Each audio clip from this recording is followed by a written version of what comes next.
Good evening, everyone.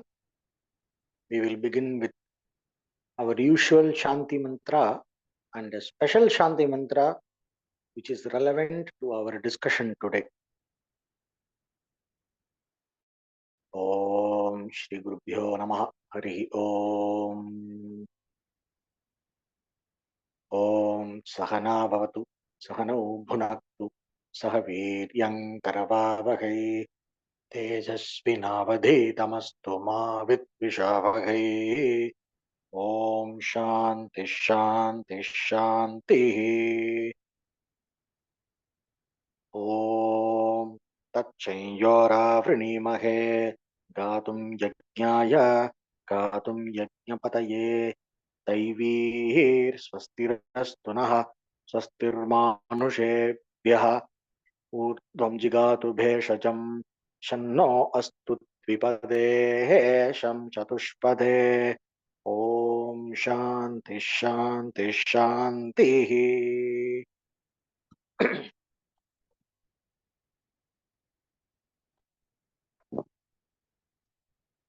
Today we are going to discuss a very important topic, which is usually the difficult pill to swallow for most of us who are influenced from childhood predominantly through the Western model of education, and with all the pressure in the society that is engineered and directed against the Sanatana Dharma, the Vedic Dharma. So because of that, we have a huge problem with respect to our approach towards Shastra. The Veda, the Puranas, the Dharma Shastras, everything. And the injunctions and prohibitions given in that, the framework for lifestyle and discipline that is given, the basic concepts. And among that, two things are usually the most controversial. One is this karma theory and reincarnation. Understanding that in the right spirit,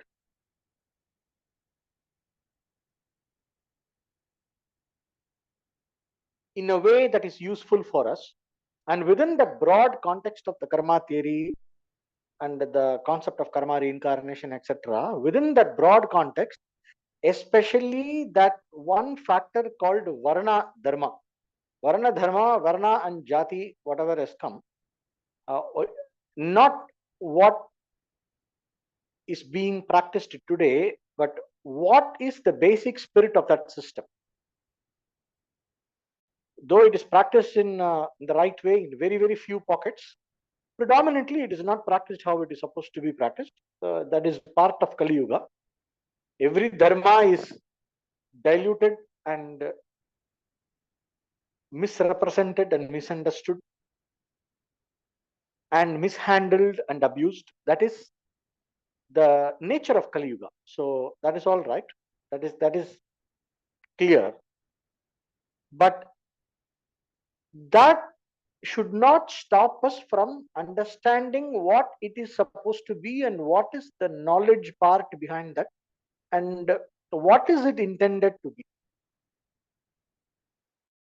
Right? The reason for discussing that today, because I got this inspiration to discuss this, because recently there was a very huge controversy in Tamil Nadu. One spiritual speaker, he talked about karma and reincarnation and accepting one's whatever one's limitations by birth, accepting the difference between each other by birth, the privileged and unprivileged and all that. So he was talking about that in one government school, and then there was a huge uproar. The uproar, I suspect it is engineered, and that's another thing. So I'm not going into that controversy, why and why of that. But that triggered me to consider this topic for today, because I understand that it is not just, it is not just the people who are opposing it, even those who don't reject the Shastra, even those who don't oppose the Shastra, even those who believe in reincarnation, karma, and those who understand some kind of a vague relevance for the Varna, Dharma, the Jati, and all that, even among these people, it is not understood in the right way, and they are not completely comfortable with it. Yeah? So, I wanted to discuss this. So, in this context, the first thing we need to understand is that the entire Dharma and the Shastra that supports the Dharma is intended not only for our benefit, but it is intended for the benefit of all beings, human beings, gods, animals, demons, everybody. No, when you do the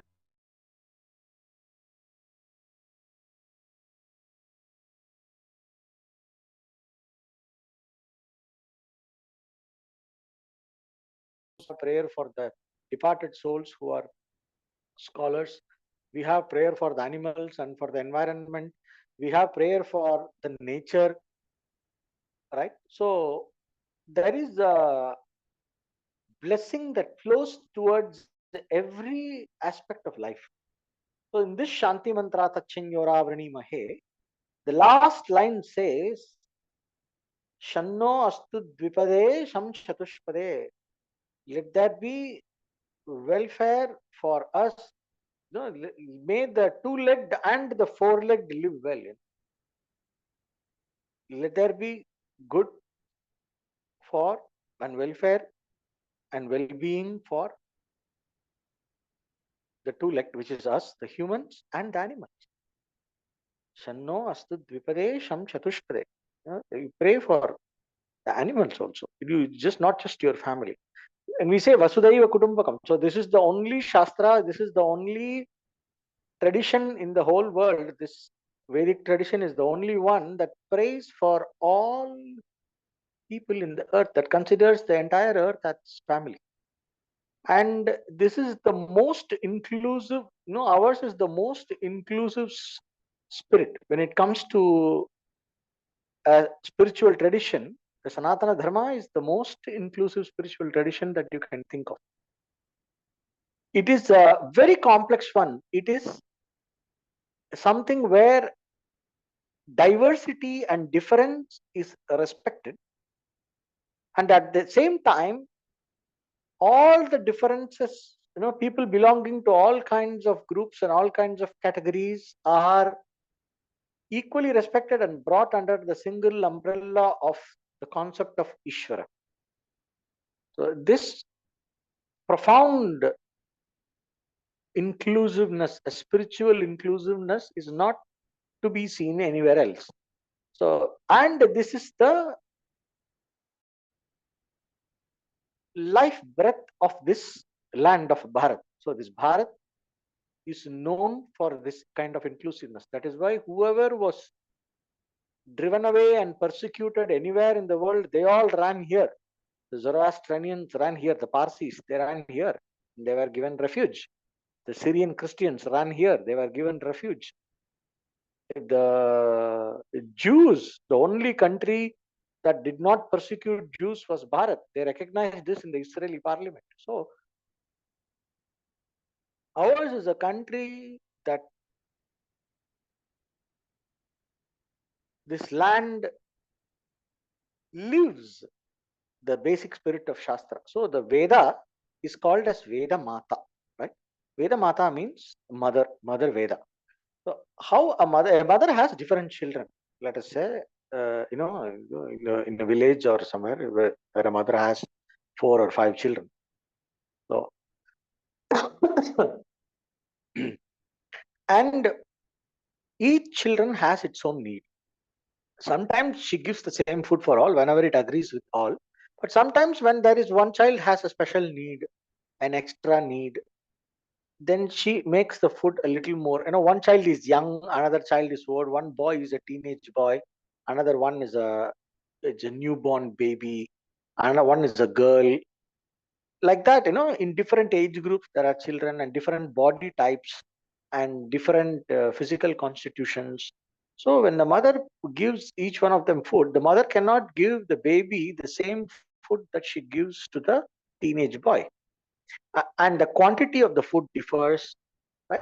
So can you say that the mother is discriminating between her kids and favoring one kid over the other kid? What mother gives to the kid is meant for the benefit of the kid. I'm assuming a good mother, so don't go into exceptional cases where a mother is uh, mother is abandoning the child to run with the boyfriend. So that is our current abomination. That is not the standard of mother. These are all exceptions. So the standard mother image that we have is like how I am saying, generally a good mother, how a mother is supposed to be, how a mother is usually is, when we go with that. So she gives what is best for each child. So she understands the nature of a child and gives according to that. So we don't call it as discrimination. Oh, you are giving the nice samosa for the teenager, and then you are giving one tasteless, paste like dal, rice and dal with smashed vegetables for the baby. Why the baby cannot eat the samosa? Now the baby goes like uh, mm, with a lot of interest and passion to go and take a bite at the samosa or at some other sweet. But the mother will not allow the child to do that. The child will want to have that because the smell is coming. The child is feeling the smell, may get attracted. The child might want your coffee, so you cannot give your coffee to the child. Now the child has to drink that milk. Now, from our perspective, that rice with dal and ghee and which is like a paste and with the smashed vegetables, it may no, like we cannot even have a spoon. It's like yak. It's like baby food. We say because we don't like. We have grown out of that. But for a baby, that is yummy food, right? So the mother knows what is best for the baby. In the same way, the Veda, which is like mother, which is the mother, the cosmic mother, and the whole Vedic tradition that is based on the knowledge revealed in the Veda is meant for not only human welfare but for the welfare of all beings and the entire nature, both the embodied beings and the disembodied beings. So this is the basic spirit of the Veda. So when the Shastra is meant for this purpose, for collective welfare and individual welfare and individual evolution and emancipation, collective welfare and individual emancipation. So when the Shastra and the tradition and the Veda is meant for this purpose, why would the tradition or the Veda, in spirit, by intention, why would it create a divisive society where it feeds hatred for one group, where it puts one group above one social group, one set of people above the other set of people? So the whole problem is not in the Shastra. So the Shastra gives you knowledge, it tells you what is what, and then it gives you recommendations and injunctions, and it gives you warnings and prohibitions, right? So then it says, if you do according to this, you are going to benefit, and if you go against this, you are going to suffer. And that's all about it. So you take it or leave it, is up to us. The Shastra is only telling us how things are, right? And this is one thing. And when it comes to discussing the concepts, all the controversy that we have is mainly because we do not approach this knowledge that is given in the Shastra and the tradition and the recommendations, the warnings, the recommendations and the warnings, the injunctions and the prohibitions that are given in the Shastra. We are not approaching that in a way it is meant to be approached in the right way. The right way is what is beneficial to us. The right way of approach to Shastra is the way which bring out that would be the right.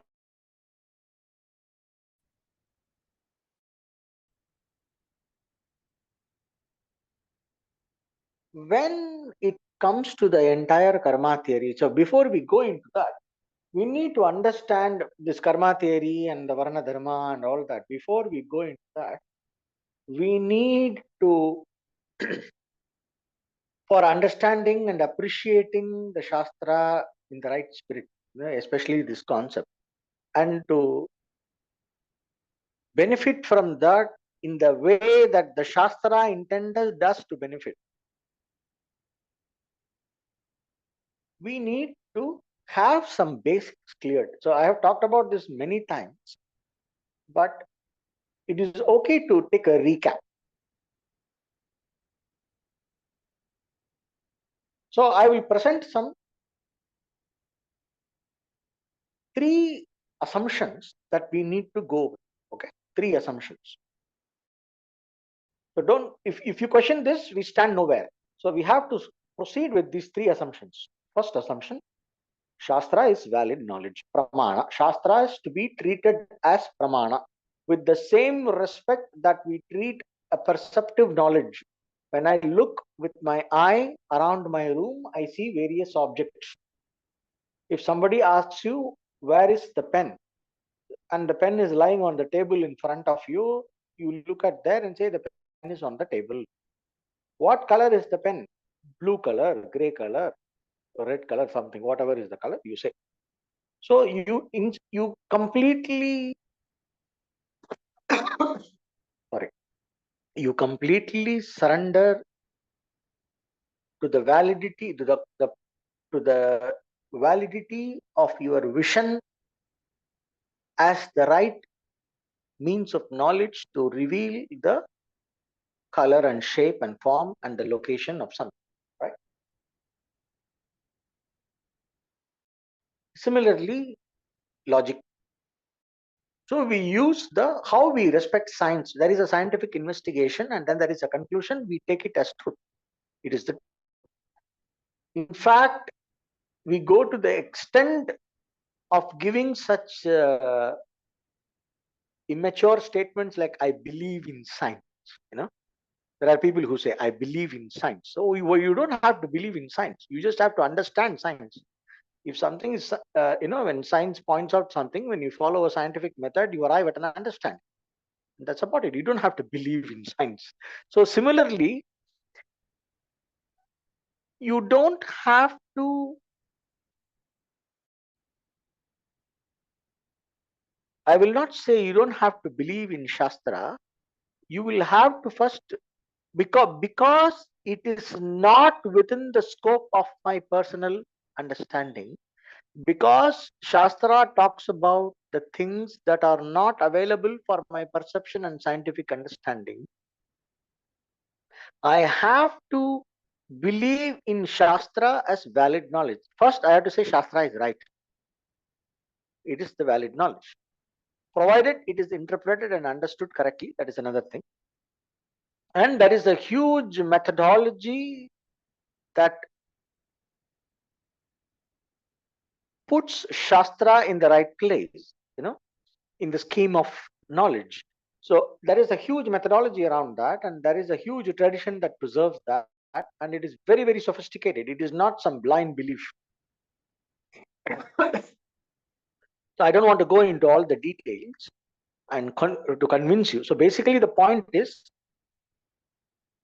Shastra is to be treated as valid knowledge with the same level of respect we give for any other knowledge that we are familiar with, like how you don't say, like how you say you understand what what I come to a conclusion through scientific inquiry is the truth. It is the right thing. It is the right knowledge. Correct. You treat it as correct. You treat it as right. You treat it as knowledge. And you treat it as similarly what you see, you treat it as knowledge for all practical purposes. In the same way, what Shastra says is to be treated as right knowledge. So this is one assumption. Shastra is pramana, that is valid knowledge. And second, the Shastra is there only for our benefit. Not only our benefit, for everybody's benefit and the benefit of all the beings. So the main goal of Shastra is our benefit. Shastra is not here like a huge conspiracy that is designed to exploit the individual to serve some purpose of some some monstrous being sitting up in the heaven. We are not here to serve God. God himself sustains this universe for our benefit. God doesn't need us. God doesn't need this universe. So the whole thing is there for our benefit. It is not, we are not being used. We are not here to be the slaves of some higher big being, powerful being up there. And the Shastra is not using us to, to be like a cannon fodder for some ulterior motive of some privileged group or something. So if you don't follow the Shastra, if we don't follow the Shastra, we are the loser. So nobody is losing out of that, right? So the Shastra is for our benefit. And Shastra, the Veda is like the mother. When it gives different recommendations for different people, it is with the spirit of the mother, where it knows what is beneficial for who and recognizing the differences between people. Each person is unique and each group is unique. So based on the given conditions of an individual or a social group, there are recommendations, warnings, injunctions, prohibitions. Okay.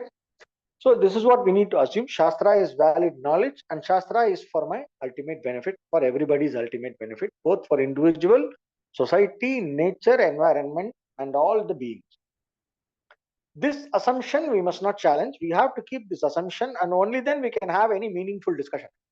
If we challenge this assumption, we cannot have a meaningful discussion. So we need to have this assumption and then proceed from there. We say Loka Samasta Sukhino Bhavanto.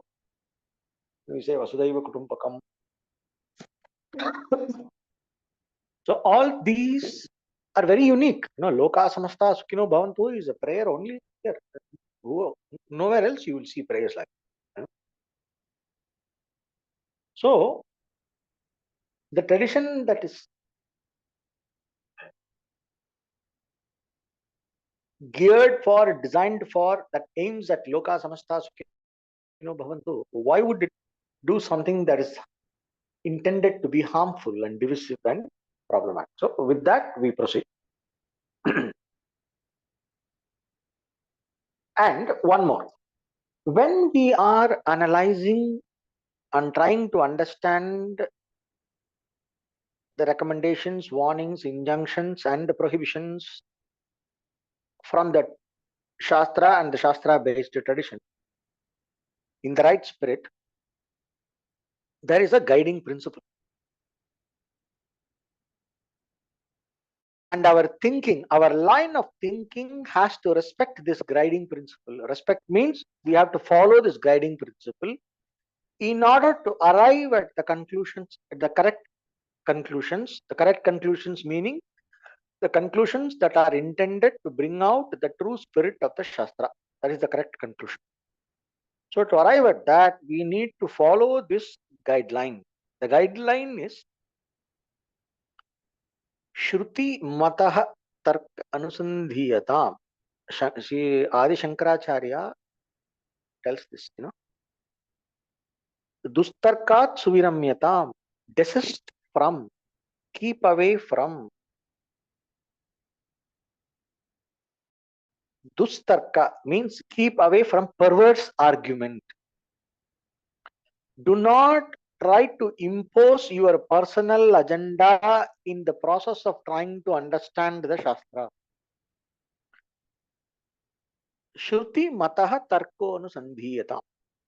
At the same time, do not simply blindly follow like a donkey. Try to understand and make sense of what the Shastra is trying to say and understand it in the right spirit. Arrive at the right understanding, and for that process, take the position of the Shruti. What is the angle? Try to understand what Shruti is trying to say. Try to understand what angle the Shastra is trying to convey here.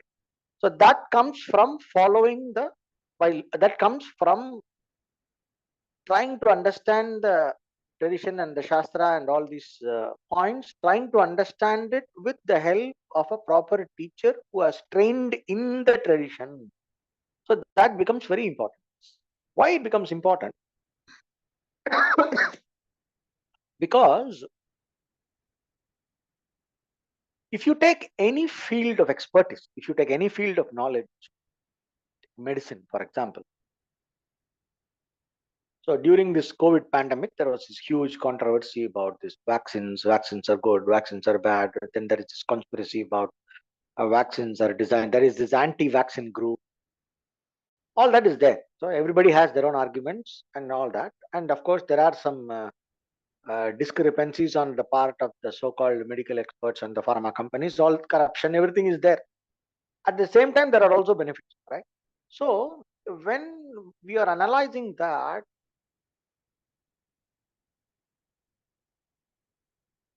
it is different when a scientist and a doctor analyzes that and when a layman analyzes that, right? So I cannot arrive at an informed decision or a clear conclusion by following popular opinion. No?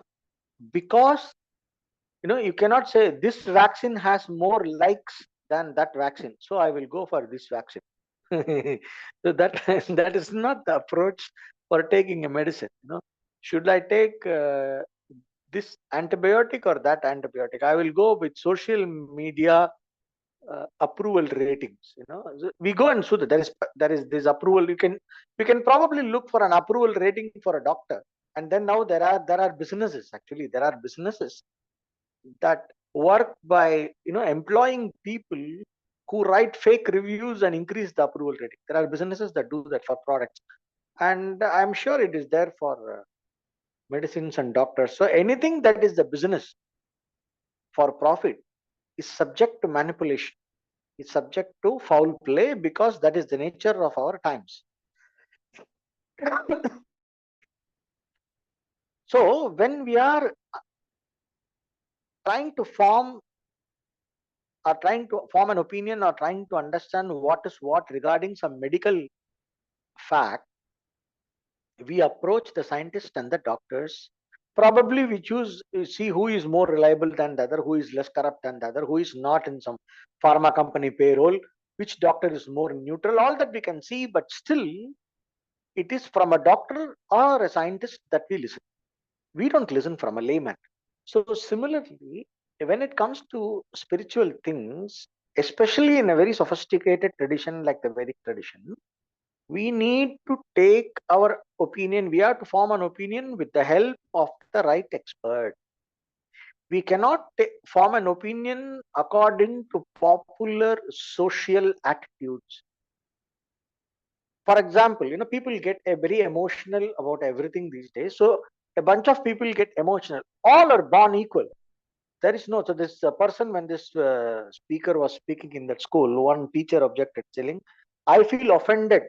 When you say that I am born with a handicap. I have a handicap in this life because of my sins in the past life. You are accusing me. You are putting me at fault. So I am offended." So that is how the whole controversy erupted. Whether he should have talked in the government school or not, I'm not going into that. That's another topic. So when we have a satsang, let us say, there is one person who has some physical problem. So one person has a physical problem, another person has a mental problem, another person has an economic problem, another person has a social problem, maladjustment. One person's family is all perfect. another person doesn't have family, one is an orphan, another person is part of a joint family and he's suffering because he's part of a joint family. Another child is part of a single parent and the child is suffering because he's part of a single parent and is craving for a joint family. So all this is there, no, right? So when we are listening to something that says our current condition is a result of our own actions in the past, it is a tough pill to swallow. Not only for these different difficult things connected with birth, even for a normal everyday mistake, in everyday life, when we make a small mistake and because of that we are having trouble, it is very difficult to say that, assume responsibility for that mistake and say, I'm sorry, yeah, it is my fault. Very simple thing like, going on the taking a wrong turn in the road and blocking somebody and then the person yelling at you. It is very difficult to say, yeah, it's my mistake, I'm sorry. Not everybody will say, only some very refined people say that. Otherwise, it's about who is shouting louder. Whoever starts shouting louder and starts shouting first, so that person becomes right. Right. So that is usually uh, the street reality in barbaric societies. Yeah. So whoever shouts more and shouts first, that person is right. Or whoever has more political clout, whoever can bring the maximum crowd to fight for their cause, that person is right. So that's how it is it's happening. But everybody knows that that is not. I might have won an argument, but in my heart, I know that I was wrong. Yeah? So it is very difficult to assume responsibility for one's shortcomings, while it is very easy to assume ownership over one's blessings. It's very easy to assume ownership towards one's blessings. Oh, it's because of my punya that I am born in a rich family. It is because of my punya that I am born in a family of scientists and I'm having extraordinary IQ in this birth. Because of though I am born in a family of peasants who are uneducated and who are illiterate, I am born with an IQ of 180 or 190, and then I am the biggest scientist in the world. You know, or I won the mathematics Olympiad. It's because of my punya, past punya. There's no problem in taking that. But when it comes to a shortcoming, we have a problem. Oh, I have I am born handicapped. I cannot see. I am born blind, or I am born, uh, you know, deaf, or I am born with some angahinam. I am born with some faulty limbs and things like that. I am born with some birth defects, which makes my life difficult for me. Or I am born like a midget. I'm very short. These kind of things, then you have a problem. So say that I am born like this because of my past karma. It's a problem taking that. But when it is a privilege, we have absolutely no problem. So we need to look into that. So this is personal agenda. So because it is difficult for me to swallow a certain personal fact, I cannot use a perverse logic and dismiss Shastra. Right? And that does not make me any less than another human being. So respect for all human beings, irrespective of their differences, blessings, privileges, and shortcomings and difficulties. Irrespective of all the differing factors, giving equal respect for all human beings and all beings. There are people who will not cross the line where the ants are walking. They're very careful about not stamping on it. They're very careful about not jumping over the line where the ants are crawling. They will go around it. There are people who give so much respect for life, for ants. There are people like that. Really, there are Mahatmas who are so respectful of every little life. The whole concept of Chaturmasya Vratam, which is probably getting over soon. That is the concept of Chaturmasya Vratam. The 4 months, the monks go into a retreat. They will stay in one place and do all the Shastra Vichara. They will do conduct a lot of classes and all that. Sringeri Acharya and all the Acharyas, they do Chaturmasya Vratam, right? The whole point of Chaturmasya Vratam is because they are respectful of the insect kingdom and the animals and the insects. A sannyasi is supposed to be on travel and they decide to sit in one place for the fourth during the rainy season so that they don't cause distress for the creepy crawlies, the insects and the other beings, they all come out. It's the mating season. And then there is a lot of churning in the nature. So they don't want to, there is the possibility of stepping on the wrong, on an insect, or, the possibility of hurting some creature is higher in the rainy season. And also it gives a lot of trouble for the devotees to organize and all that. So because of that, they don't travel. They stay in one place to be of minimal disturbance to nature. So that is one of the main reasons, one of the many reasons, but one of the main reasons for Chaturmasya Vrata. So that is the level of respect we have for creatures that are not human beings, for animals and even insects. So the question of putting down one person because of a certain characteristic in comparison with another person, that question does not arise in Sanatana Dharma or in Vedic tradition. So when we understand this whole picture, then we will have the right attitude to see, okay, Shastra cannot be telling this. So see, when we tend to hear something that in the wrong spirit, when we tend to see that in the whole karma theory is fatalism, it is doesn't allow you. The same Shastra which talks to us about karma and reincarnation. The whole karma and reincarnation, we all think it is to just accept our fate and be passive. This is one wrong approach that usually the ones who did not study properly in popular discourse, we tend to have this approach. No, this is not the approach. So the whole point of the karma theory and reincarnation is to tell you to be unwaveringly committed to your purushartha. The whole karma points to purushartha. The whole karma theory and all the concept of reincarnation is for creating the right attitude that allows you to pursue your short term and long term goals. I understand my capital and I understand my scope. Then I have the set of tools and skill sets. And then I have the knowledge. Everything is given to me to achieve what I want to achieve. And the whole universe is the play field, and there is no time limit. Nobody is stopping me from achieving what I need to achieve. Why I am talking this especially now? Because the last class we talked about tapasya. So, being devoted to achieving our goals, the purushartha, is what, and helping us to achieve that, is what the whole Shastra and the tradition and the Veda is meant for. The entire spiritual knowledge system and the tradition that supports this knowledge system, the whole knowledge system, the spiritual knowledge system of Sanatana Dharma is designed and geared towards helping us to achieve our goals, our purushartha.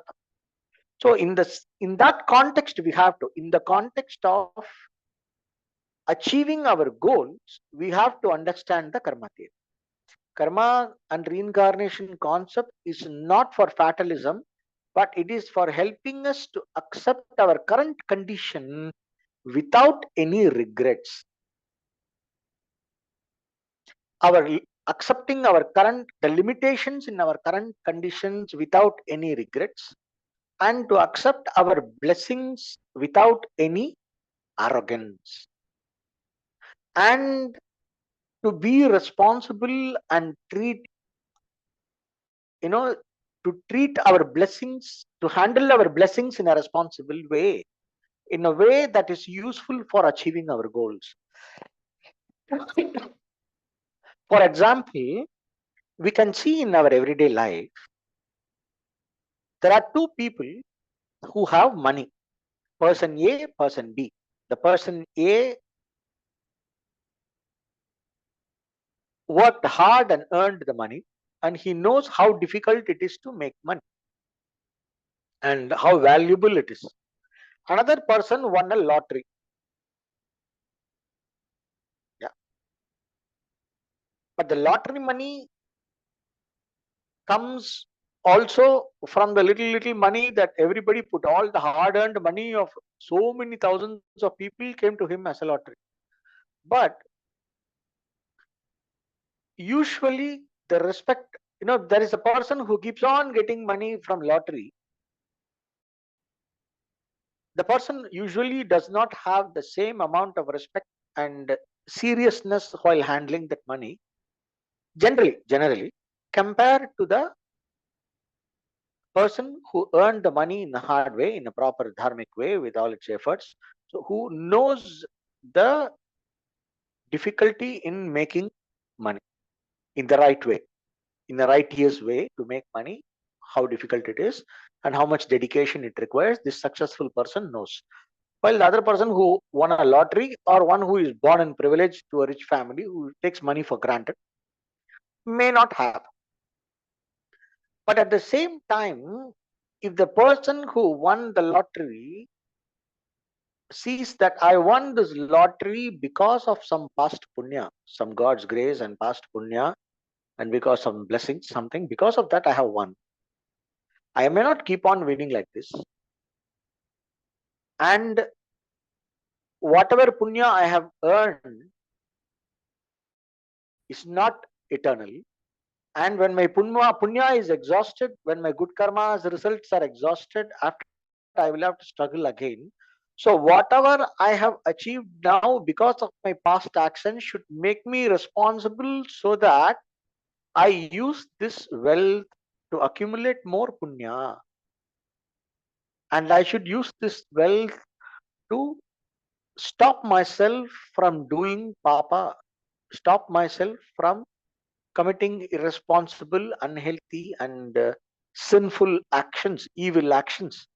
So I should desist from using this money for evil purposes, and I should use this money for noble purposes, for supporting dharma and for elevating my and for the sake of my growth, both external growth and internal growth. And because this lottery money, even though it looks like a lottery, it is not just lottery. Why did I win instead of all of them?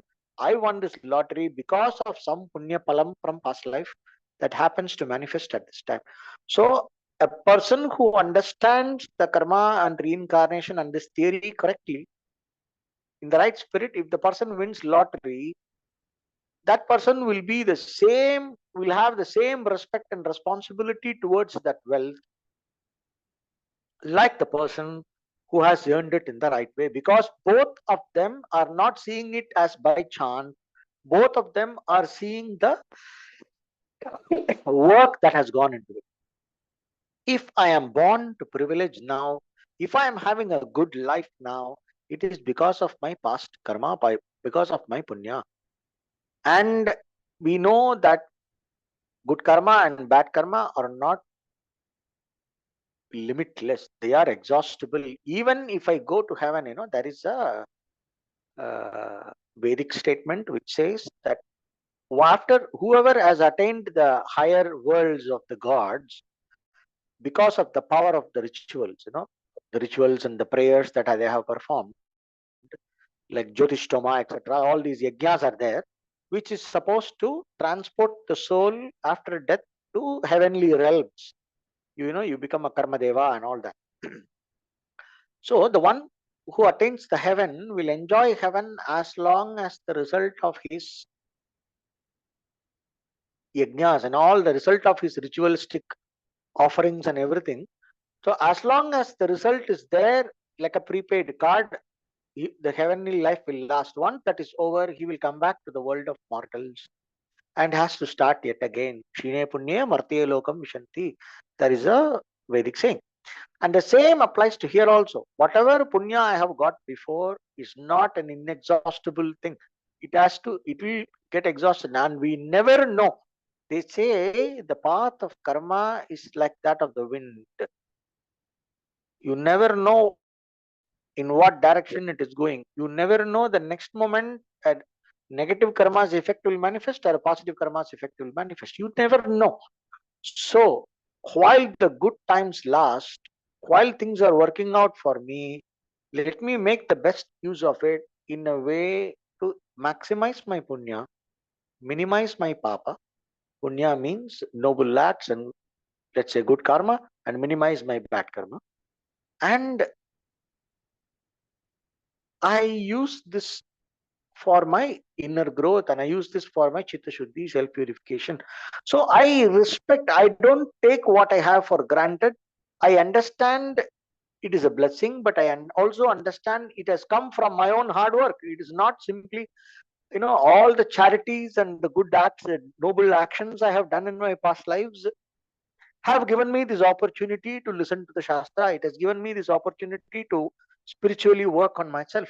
So this is not some random thing, and it may not last. My next life may not be the same. Later in my life, I may not have the same opportunities and the privileges and the state of the mind and the supporting system. So while it is there, let me make the best out of it, and let me use it for my welfare and my inner growth, for my spiritual growth. I use it for my enlightenment, or I use it for pursuing whatever purushartha I have. Yeah, and align myself more with the spiritual knowledge. So all that I will think in the right direction and use this privilege for the purpose of achieving my goals, while I don't abuse my privilege. On the other hand, I am in a difficult position. I am facing some challenges, physical challenges, mental challenges, economic challenges, social challenges, whatever. If I am facing something, I also accept that as I am in this situation because of my own karma. Whatever I must have done, I must have. So I don't play victim. You know, I don't blame him or her. And I don't blame the society. I don't blame. I'm not busy blaming and trying to find. So I don't become an activist. So I may become an activist for the sake of establishing dharma in the collective society. I may become an activist for the sake of bringing justice in the systems, in the justice systems, in the social systems, governmental systems, for everybody's sake. But I am not doing it to play victim and try to get some quick privileges. If I am getting some quick privileges, again it is because of my own good karma. Because there will be two disadvantaged persons, socially disadvantaged persons. One person, and both of these socially disadvantaged persons are struggling for the same support, government support or monetary support, whatever. One person gets, while the other person is given some lame reason and dismissed. That person doesn't get. Why? Because of this personal karma. So there is no escape from my. If I am to experience some frustration or some disappointment or some pain in a given day, because some result of past bad karma is manifesting on that day, I will not be able to escape it. Whatever situation I will have to face, I will face. But how I allow that situation to affect me, what lessons I learn from that, and how I keep myself up, how I keep my spirit up and stay on my course towards achieving my goals, that depends on my correct understanding. If I take full responsibility for that, this is because of my own junk from past life, or it is because of some known and unknown thing, some omission or commission that I must have done. Because of that, I am suffering. Nobody is responsible for this. So I am ready to see how I can make the best out of it, and how I can try to, for example, if I am generally, they say, if I am born very poor, so like I'm always in need of money, and I never don't have money or whatever. Like I don't have prosperity, and there is always some kind of a struggle, right? Generally, they say probably in the past life you took another person's wealth or somebody's wealth. Somebody constantly keeps losing things. There are people to whom thieves always come. They always get robbed. There are people who more frequently are robbed than others, though they are living in the same locality and everything. Generally, if you see, it's like a pattern. Getting robbed would be like a pattern in somebody's life. So generally, they say is because of because I must have grabbed the wealth from others which was not mine, and because of that, whatever I gain just goes without being useful for me. Somebody takes it away. So now don't tell me that robbers have a great divine purpose in the scheme of things. No, that is not the point here. So the robbers should not be arrested. No, you can twist any spiritual knowledge that is given can be twisted for one's purpose. So let us say some robber is hearing this, some professional thief is hearing this discourse. He will say, "You see, it is because the robbers are helping those people exhaust their bad karma. The robbers have a purpose. It is good to be a robber. To be a robber is my dharma." So that person can interpret it. There are people who interpret. This is how the Westerners interpreted Shastra in order to make us feel sorry for ourselves during the British rule. So if the robber interprets that, this is an example of perversion. Some robber is listening, he's going to see is because I am helping you, I should be allowed to exist. I should not be arrested. Robbers should not be arrested because robbers are part of the big divine karmic scheme where they are helping these past life wealth grabbers to exhaust their bad karma in this life, so that when they accept it like that, they can become generous and their bad karma is gone. See, we robbers are helping you for that. So, I'm just giving for fun sake, a perverse interpretation, a possibility of a perverse interpretation. So this kind of situation, when we accept it, right? While we are trying, while see, I got robbed. For example, let us say that person got robbed. Accepting that it is because of some bad luck or some bad karma, because of thing that negative karma manifesting, now I got robbed. That is using the karma to accept what has already happened. Now the purushartha is go and give a police complaint and follow it up and see how to get it back. Despite all your efforts, because robbery is adharma, I should not let adharma survive.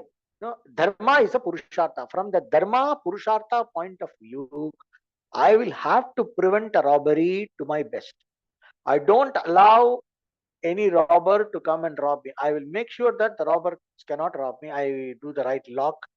I use a locker or whatever, and then I have the security systems installed. I do my best. Probably if I am in America, I have a gun, because anybody can come inside your house and shoot you. So if I am America, I have a gun. All this, I take all these precautions. Then I do my japa. I have my puja. The deity is protecting my house.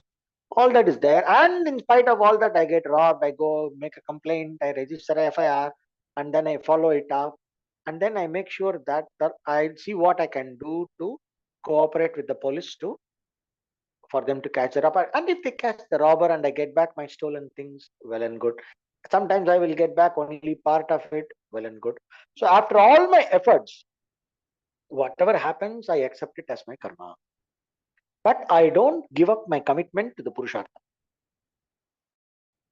Accepting the karma theory is for having a more graceful attitude towards the past that allows me to be present now and work towards my goals in the future.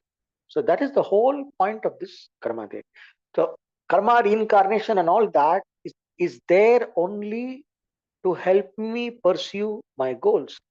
It is not there for me to have a blame game or to play victim or to keep feeling sorry for myself and or to discriminate and blame others and to put down others. If somebody is already suffering, if somebody, let us say, somebody went in the cold and they got some, some cough and some runny nose or whatever, you may tell that person, hey, don't go out. You got this because you went in the cold. I told you not to go in the cold. Why did you go in the cold? That's why you got it. The purpose of telling that is what? Next time, don't go in the cold and in the rain without proper protection, and then don't get back this same, get back to the same kind of trouble. That is the point. And what? How do you treat that person? Once that person has got the cold, how do you treat the person? You give them, make them some soup. You give them some hot water. You help them, probably give some medicine, some herbal medicines or whatever, and then help them to overcome the cold and to manage the cold better. And you stay away from that person so that he does not infect you, right? So when a person is facing a difficulty, my dharma purushartha dictates that I should approach that person with compassion, empathy, and understanding, and reach out to that person to the best I can. And that person's, that person's understanding of the past reasons that has caused them suffering helps them to accept that present condition and see how they can avoid those conditions in the future, and see what they can do to better themselves and take responsibility for the situation and work for their own welfare. So this is the whole context in which the karma theory falls. Okay. Now, with this broad perspective, we can understand Varna Dharma. When we coming to Varna Dharma, Varnashrama Dharma, basically Varna Dharma, we have to understand that caste system, what they call as caste system and caste system in all the Western discourse on our tradition, is a misnomer. We don't have a caste system. We have a Varna Dharma. So when you say that we have Varna Dharma, we have an entirely different approach to that. So when you understand as a Dharma that is based on Shastra, we say it is right. Once you say the Shastra is right, then we try to understand what it actually means, what it is trying to tell us, how it can help us to understand that whole Varna Dharma and Jati and all these concepts, how to understand it in the right spirit, so that I can use it for the betterment of myself and for the betterment of society. To what extent it is valid, how it can be interpreted for our current condition. So once we say it is Varna Dharma, we are coming into an entirely different thing. It is not the same as caste, because caste, the word comes from the Spanish word castos. So it was in the during the feudal system, during the medieval Europe, there was this class distinctions, class and caste distinctions, where people are considered to be of different based on your bloodline, the families that you are born, you are considered as inferior or superior. While Varna Dharma does not say one person is inferior or superior. That is a huge difference. The caste system of the medieval Europe discriminates between human beings as inferior and superior. That is the caste system. But in Sanatana Dharma, we don't have caste system. We have Varna Dharma, where we understand that every category of persons, every Varna comes from one aspect of the divine. That is the whole basis of Varna Dharma. Is one part of the divine more holy or another part of the divine less holy or ugly or inferior to any part? So if you go to do the darshan of Lord Venkateshwara, where do where do you do namaskaram? To the feet, mentally, right? So you look at the whole Lord. When you take darshan of the Lord, you are looking at the face, you are looking at the Shankha Chakra, you are looking at the chest, you are looking at the his hands, you are looking at the feet. So you are appreciating the entire form of the Lord, right? So you are meditating. When you meditate on the Lord, you meditate on the entire form of the Lord. So similarly, if you consider this human society as an extension of the Lord's mind, of the Lord's being, So when the Shastra says Brahmanos Yamakamasit no, uh, Bahura Janyakrataha Uru Tadasya Yat Vaishyaha Padhyagam Shudro Ajayata when in the Shastra Purusha Suktam, when it says that every type of person, every category, every varna comes from one aspect of the Lord. When every varna comes from one aspect of the Lord, is something higher than the other? Is something one is higher, one is lower? No. All varnas are equally divine. All varnas are respected equally.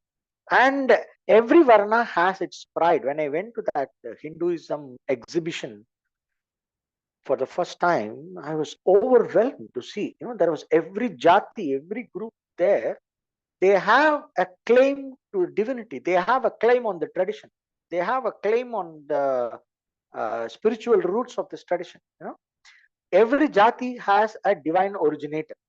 There is a divine originator for the Parayas. There is a divine originator for the Vishwakarmas. There is a divine originator for the Kshatriyas, this Maravar and all that. And then there is a divine originator for the Brahmanas. So there is a divine source that is considered as the patron deity of that jati or that varna. And that is connected with a certain profession. So if there is, for example, there is this group called Vishwakarma, what they worship this divine architect Vishwakarma. So they have ownership, you know, they have ownership over that. When you see the worship of Lord Jagannath in Puri, every group, every social group has a claim on the Lord. The tribals have a claim on the Lord. Every social group, every profession has a context to serve the Lord. If you go to Sri Rangam Ranganatha Swami temple, every kind of profession has a sanction on the Lord. One day I got a barber who came to our house. We were talking about the word in Tamil called Ambatan. We say the barber is called Ambatan. Old usage Tamil. Nobody calls like that. It is not a derogatory term. No, it comes from Aim Pattayar. It comes from the 5 categories of professionals who are given grants in a village. Yeah. So there is a barber community who are given grant. And the barber is very important during the thread ceremony, Upanayanam. The barber is called, and the barber does a small the shaving of the frontal, the kapala, and to put the shika for that child who is undergoing, the Brahmin child who is undergoing Upanayanam. The barber comes and shaves and make the shika, and then they give a lot of gifts and money, and they propitiate the barber. It is not like you throw something. No, the barber is made to sit on a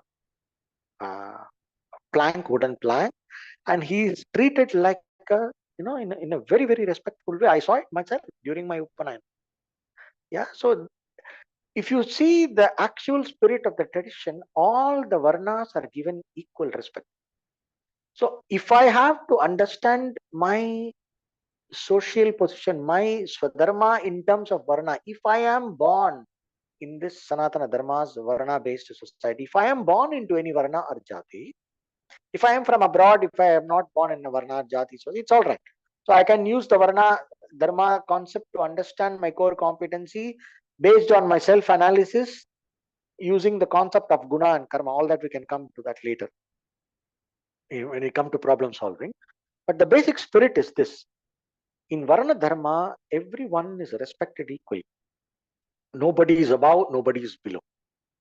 But you recognize the difference in temperament. You recognize the difference in the in the pedigree, the importance of pedigree. We have pedigree for dogs, right? So you say this is a pedigree, then there is a bloodline, then you see who is the mother. It is the champion breed. The mother's mother is the champion of this this dog who is a champion in the dog show, and all that they say. There is pedigree. So thoroughbred, we say in horses. So there is some relevance for when we see for animals, we have a problem applying for humans this concept. But a medicine that is tested on a rat, they say it applies on the human. A medicine works on a rat, then you say it works on a human. There is no problem with that.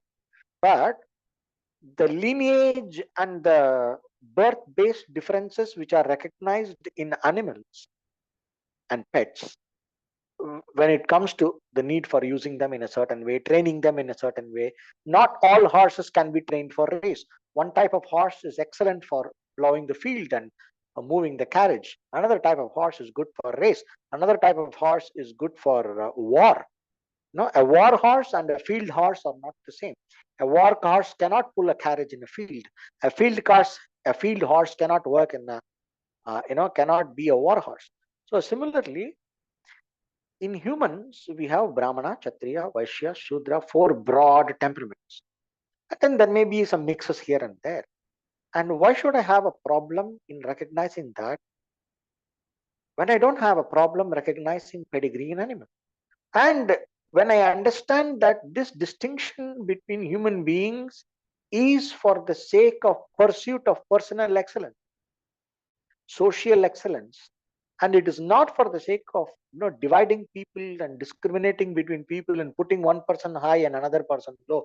That is not the intent of Shastra, and that is not the intent of the tradition. When I understand that, I have absolutely no problem in appreciating Varna Dharma as it is. So with this basic approach, I would encourage you to approach this topic and think about it, and give me your questions, and we can do further discussion on this topic in the coming class. Now it's a little late, so kindly think about it, spend some time, because we just swallow, when oh, there is no, this is the main problem of Hinduism, caste system and all that. When the Westerners tell that, we just swallow it. When we have to listen to science, we have to listen to the scientists. So similarly, when we want to understand what the Shastra is trying to tell, we have to give our benefit of doubt to the Shastra and see that it is meant for our own benefit. And with that attitude, we try to understand it according to the traditional interpretation. We will be able to arrive at the original intention of that knowledge and that system and that concept, and we can derive the maximum benefit from that. Okay. So with that, I will finish the class. It's already 7:08. So we will continue the questions about this in the coming class. Om Purnamadah Purnamidam Purnat Purnamudachyate Purnasya Purnamadaya Purnameva Vasishyate. Om Shanti Shanti Shanti. Om Tat Sat.